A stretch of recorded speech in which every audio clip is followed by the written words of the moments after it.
Life is actually really simple, but we insist on making it complicated. Confucius. Do you often feel overwhelmed by being a spiritual person? I do. Sure, sometimes it feels heavenly to walk the path of unbecoming my old, flawed, messy self.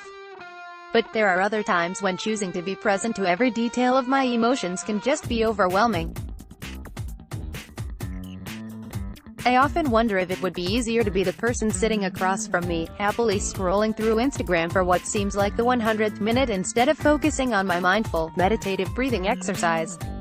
The core reason I believe we feel overwhelmed with our awakening process is that we are essentially filling out a spiritual to-do list every day, in hopes of gaining a proverbial gold star.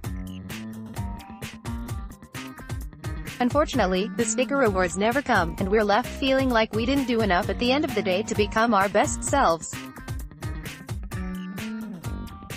After much consideration on this topic, I've realized that we can all make our spiritual existences easier on ourselves.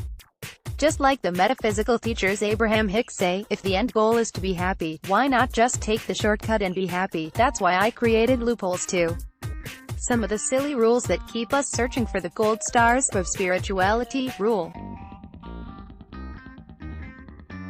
meditation is an immensely important tool. However, you can meditate in a way that feels good to you. Let's say you wake up late, but you must get your gold star, so you decide to meditate anyway. Now, you're late to work, your outfit is wrinkly and you're in the car, listening to mantra or the radio, and somehow, you feel worse. How could this be? You did the right thing by meditating. I would suggest if you're running late, that you get up, get ready, without your phone, and drive to work without music on in the car. No sound to distract you, with the windows down, can be a really peaceful way to be present and listen to your mind as your thoughts begin unfolding. There are ways to sneak in mindful, meditative moments throughout your day, even on days when sitting still seems impossible. I've even been known to tap at a stoplight. Choose a meditative path that feels right for you, whether it's a 5-minute breathing break, a guided meditation at lunch, or a mindful exercise class or a walk. Rule: yet, I also love to get sweaty at a bar class, flip upside down in an aerial swing, or hop on a Pilates reformer. When I took other classes, like bar or Pilates, or even took a day off from my yoga practice, I used to feel that I was abandoning my path. I would ask myself questions like, what will my yoga teacher think? Or, is anyone at the studio going to notice I'm not there? Then, I found out that Sri Aurobindo, known as the mother of yoga, played tennis. She practiced the other 7 limbs of yoga proudly, but didn't feel the asana, or physical postures, were necessary on a consistent basis. If you have a hidden passion, whether it's dance, running, or even a HIIT class, you are following your own path, which will lead you to the ultimate goal of joy much quicker than doing a hot yoga class because you feel you should. Rule: of course, we need to do the work to find out the hidden motivators behind our self-sabotage, defeating behaviors, and negative thoughts. But there comes a point when levity is the next step. If we continuously repeat the same story about how our dad left and our mom was angry and that's why we yell loudly when we drop a plate talking about myself here, we aren't going to get anywhere quickly. Next time you feel tempted to bring up the past or ruminate over a difficult moment, instead, look forward, look up and look down, and ask yourself, is this memory or thought a current problem or a threat at this moment? If the answer is no, proceed to have a fun, peaceful day. Rule: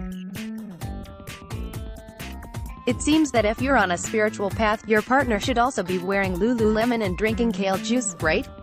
I have found the opposite to be true. My partner is a serious professional, or a suit, you might say. And, honestly, he's more evolved than I am. That's a hard truth for someone like me to swallow, as I read self-help books like it's my job.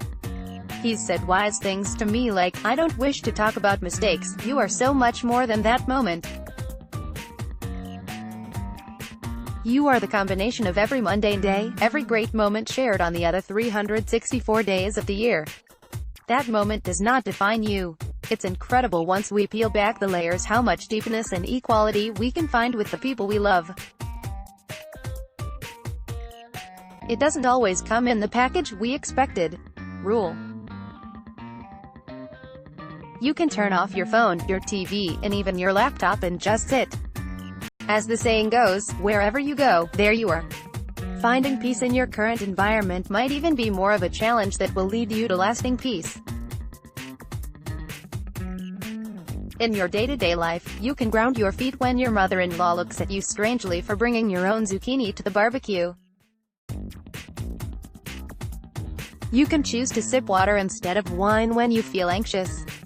You can even send a forgiveness letter to someone in your past, all from the comfort of your own city. You can be a shining example for those around you, without losing yourself and coming back home.